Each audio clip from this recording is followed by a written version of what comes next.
Hey guys, welcome to my channel. I'm Ananya.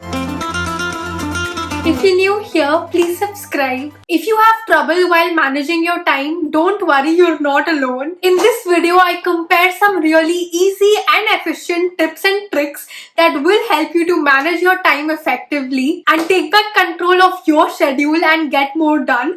This video is inspired by Ali Abdal, and without further ado, let's get right into it. So number one, it is that you don't have enough time. That's a myth. So look, we all have 24 hours in a day, 7 days a week. We wake up and sleep at around the same time, but what is different is how we choose to make use of the time we have in between. It is rightly said that the bad news is that time flies, but the good news is that you are the pilot. At any given point of time, you're doing exactly what you want to be doing. So obviously it's impossible to magically create time during the day, but many people are creative with their time and know how to use it wisely and make every second count. So how exactly do we do that? There are two things that you can do with your time. It's either to spend it or invest it. When you invest your time, you choose the activities that will give you long-term benefits instead of spending time doing things that are not so beneficial or may appear to be valuable for you. And the real question here is not finding out more time. You need to be more intentional about how you are spending and investing your time. Now, tip number 2 is hell yeah or no. Now, this one I really like, especially for all the college students watching this. This tip is going to be very helpful. Now, when you're deciding between doing a task, it's important to realize when you think about the task, is it a hell yes from your side or a maybe I should do it, I shouldn't do it. If you're in a confusion, you would rather spend your time doing something else than that task. Now, when you get a request or an optional task and your answer is not a definite hell yeah, then you should just say no. Because saying yes to that task means you're giving up on doing a task that would be more beneficial to you. And it's very important to be mindful of where you're spending your time. Now, when taking a decision, don't make a snap of a judgment. Instead, weigh the pros and cons. Make sure you actually are excited about it. It's going to be valuable and worth your time. Only then say yes to it. And I said this is especially beneficial for college students because we're all involved in so many activities, societies, college studies. There's so much going on. So it's important to prioritize and choose what tasks you want to actively involve in, and don't just sign up for absolutely anything and everything that comes your way. It will really save time. Now, before I move on, I know most of you guys watching this video are from class 12,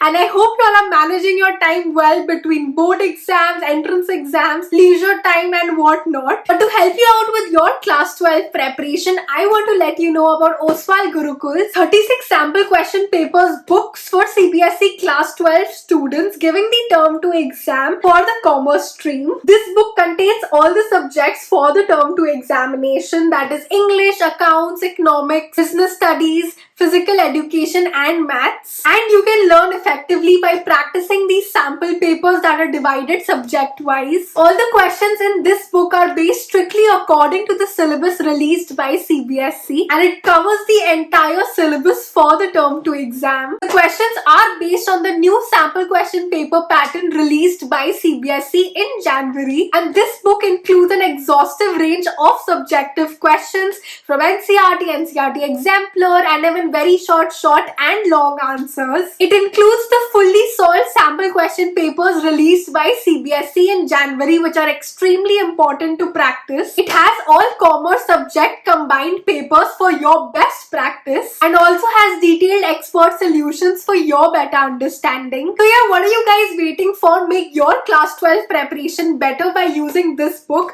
The link is in the description. Definitely check it out and let me know what you think in the comment section. Apart from this, you can also subscribe to Oswal's Telegram channel for free mock tests, notes and much more. The link for that is in the description as well. So yes, all the best for your upcoming exams. Now, the third tip is using the Ivy Lee method. Okay, just hear me out. This practice is not as weird as the name sounds. But basically, at the end of each day, you're supposed to write down 6 tasks that you will get done the next day, and they should be in the order of importance, and you have to be very strict and cautious about what task you're putting first and what task you're putting sixth. It should absolutely be in order of your priorities, and then tackle these tasks in the same order the next day. And once you are done with those 6 things, mention only 6. Don't do anything after that, because anything else you do after this is just busy work or a waste of time. And this helps you to prioritize your tasks while also avoiding distractions, because when you already know what to focus on, that is the 6 tasks, you're less likely to think about other things and get distracted. And make sure that you work on one task, and when that is done, only then move on to the next task. Make sure you get your 6 tasks done. Now the 4th tip is to use the Parkinsons Law. I think I'm using so many laws, science class lag rahi hai.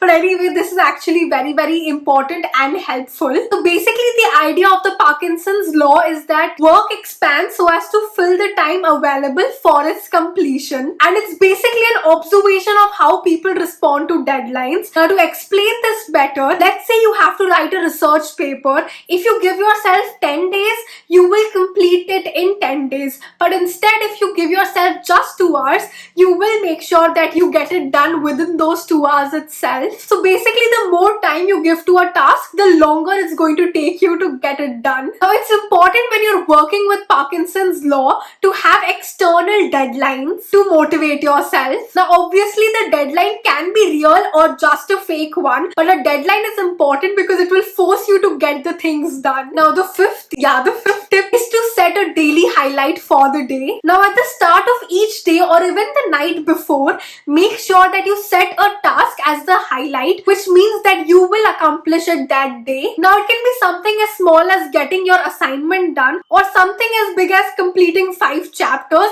or anything in between. Now it's not necessary that your daily highlight has to be the most important or the toughest task, but rather a task on your to-do list which when completed will make the day successful. So it's the most important thing that you have to get done during the day. Now this tip is something I personally use and find extremely effective, and that is setting reminders on your reminders app or simply setting alarms. So basically through this you make sure that you haven't forgotten important tasks, meetings that you had to attend during the day, because it simply reminds you of the tasks you need to get done on time. And this works especially well for the tasks that are not necessarily very important, but you have to get them done. Now since I'm in college and in so many societies, I have regular meetings to attend every day, and it's impossible for me to keep a track of all of them. So I simply set reminders, because I get a reminder that I don't end up forgetting anything. And last but not the least is time blocking. Now basically time blocking is a time management technique wherein you club all the similar tasks together and do them in a fixed period of time, or basically assigning blocks in your calendar. For example, using the Ivy Lee law, you decided your 6 tasks. Now it is a great idea to assign different time blocks for each of the 6 tasks so that your time is divided effectively and you get all your work done. And of course, since you know exactly what to do and when to do, you're less likely to get distracted because time is limited and you need to get the tasks done. So you obviously concentrate on them better. And yeah, these were the 8 tips that I had for you today. But make sure to remember that it's not about getting more stuff done during the day, but at least ensuring that you're making use of your time productively, in the sense you're doing tasks that are actually valuable and important to you. And yeah, with that, if you've made it till here, comment these emojis, and thank you so much for watching this video. I really hope you guys found it helpful. If you did, then don't forget to hit the like button and also subscribe to my channel. Share this video with your friends, follow me on Instagram, and until next time, bye.